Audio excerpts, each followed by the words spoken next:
মুখ ধোও নাই, পেটে কিছু পড়ে নাই, শুরু করে দিছো এই বিষ খাওয়া। আমি তো খাই না চাচা, এখন এটাই আমাকে খায়। ভালো ভালো, খাও খাও, আমার আগে মরা চাই। জজ সাহেব কোথায়? চা খাইতেছে, এখনই বলতে বাইরে। শোনো শোনো শোনো, শিগগির গিয়ে বলো আমার টাকা লাগবে, ক্যাশ না থাকলে চেক দিয়ে যেতে বলো। কেন? দুদিন আগেই না 20,000 টাকা দিলাম। তা তো জানি না স্যার, কইছে যে ক্যাশ না থাকলে চেক দিয়ে যাইতে।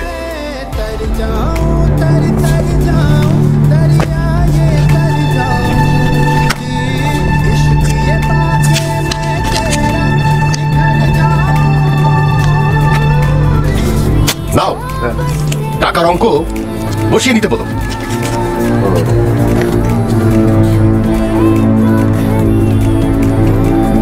এই যে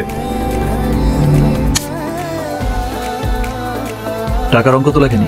তোমার বসায় নিতে কইছে।